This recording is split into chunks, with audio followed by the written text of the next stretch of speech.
नमस्कार मित्रांनो, स्वागत आहे तुमचं आपल्या यूट्यूब चॅनलमध्ये. मित्रांनो, एक वर्षभरापूर्वी बैलगाडा क्षेत्रामध्ये एक नवीन नाव मैदानामध्ये यायला सुरुवात झाली आणि ते नाव होतं रणजित सर निंबाळकर. मित्रांनो, हे नाव पहिल्यांदा समोर आलं की आपल्या सर्वांचे आवडते ड्रायव्हर आणि जे ड्रायव्हर बकासूरच्या गाडीवर आपल्याला कायमस्वरूपी बघायला मिळायचे ते आपले विठ्ठल नाना बुतकर यांना कोणीतरी एक फोर व्हीलर गिफ्ट दिले अशी बातमी आली. आणि मित्रांनो, या विठ्ठल नाना बुतकर यांना जे गाडी गिफ्ट करणारे होते तेच होते आपले रणजित सर निंबाळकर. मित्रांनो, रणजित सर निंबाळकर सरांनी विठ्ठल नाना बुतकर यांना एक अर्टिगा गाडी भेट म्हणून दिली होती. आणि मित्रांनो, तेव्हापासून रणजित सर निंबाळकर हे बैलगाडा क्षेत्रामध्ये एक नाव प्रामुख्याने समोर यायला लागलं. त्याच्यानंतर हे नाव पुन्हा एकदा बैलगाडा क्षेत्रामध्ये पुन्हा एकदा जास्त चर्चेले जाऊ लागलं. ते एका गोष्टीसाठी की आपले गौतम भैया म्हणजे गौतम भैया काकडे यांनी बैलगाडा क्षेत्रातून निवृत्ती जाहीर केली आणि त्यांनी सांगून टाकलं की माझ्या दावणीला जेवढे काही बैल आहेत ते मी सर्व विकून टाकणार आहे. आणि त्यांच्या दावणीला त्यावेळी तुफान फॉर्ममध्ये पळत असलेला बैल होता तो म्हणजे आपला हिंदकेसरी सर्जा.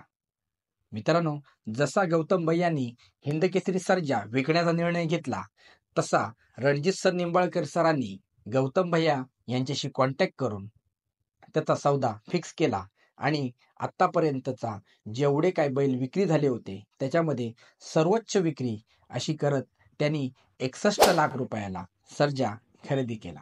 आणि मग प्रत्येक मैदानामध्ये आपल्याला रणजित सर निंबाळकर दिसायला लागले आणि त्यांच्या विविध गोष्टी ते यूट्यूब चॅनलवरून मांडायला लागले.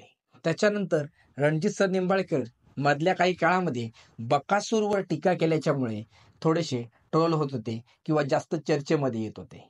परंतु मित्रांनो, आता सध्या रणजित सर निंबाळकर सर हे पुन्हा एकदा त्यांच्याच एका दावणीच्या बैलांच्यामुळे पुन्हा एकदा चर्चेमध्ये आहेत. आणि मित्रांनो, तो बैल चर्चेमध्ये आहे त्यांच्याच दावणीचा आदत किंग सुंदर. मित्रांनो, हा आदत किंग सुंदर पहिल्यांदा जास्त चर्चेमध्ये आला तो आपल्या सावली देसाई मैदानामध्ये यंदा ज्या बिनजोड झाल्या त्या बिनजोडच्या मैदानामध्ये.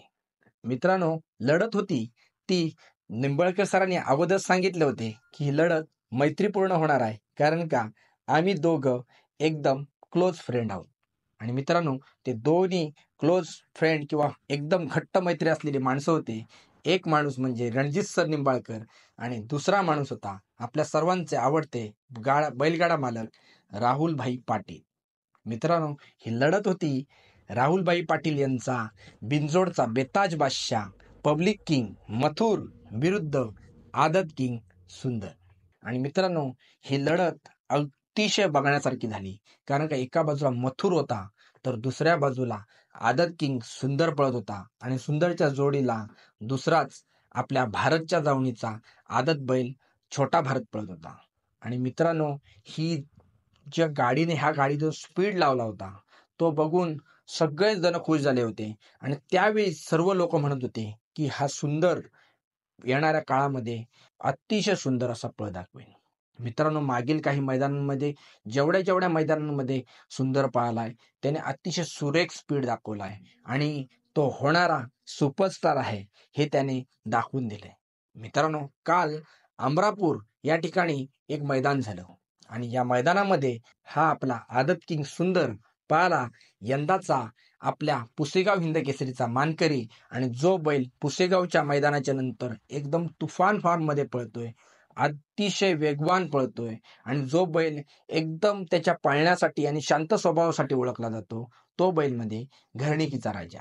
आणि मित्रांनो, काल घरणिकेचा राजा आणि सुंदर ही जोडी जमली आणि या दोघांनी कालच्या संपूर्ण दिवसांमध्ये अतिशय धुरळा उडवून दिला. मित्रांनो, सेमीफायनल मध्ये निर्विवाद वर्चस्व बघायला मिळालं आणि फायनल मध्ये पण निर्विवाद वर्चस्व त्यांचं बघायला मिळालं. आणि पुन्हा एकदा सुंदरने दाखवून दिलं की येणाऱ्या काळामध्ये बैलगाडा क्षेत्रामध्ये माझं नाव मोठ्या प्रमाणावर चर्चेमध्ये राहील आणि येणाऱ्या बैलगाडा क्षेत्रांमध्ये मी एक सुपरस्टार म्हणून पुढे येईल. मित्रांनो, सुंदर म्हणजे एक ओरिजिनल खिल्लार जातीचा बैल आहे आणि खिल्लार जातीचे बैल हे त्यांच्या लॉंग टर्म पाळण्यासाठी प्रसिद्ध असतात. त्याच्यामुळे हा बैल त्याच्या येणाऱ्या काळांमध्ये एक तुफान वेग लागेल आणि त्यांच्या मालकांचं आणि संपूर्ण बैलगाड्या क्षेत्राचं नाव एका मोठ्या उंचीवर नेऊन ठेवेल, यात काडी मात्र शंका नाही. मित्रांनो, या आदत किंग सुंदर विषयी तुम्हाला काय वाटतं हे आम्हाला कमेंट बॉक्समध्ये नक्की कळवा. कारण हा व्हिडिओ आवडला असेल तर व्हिडिओला नक्की लाईक करा, शेअर करा आणि बैलगाड्याविषयी अशा घडामोडी जाणून घेण्यासाठी आमच्या चॅनलला नक्की सबस्क्राईब करा. धन्यवाद.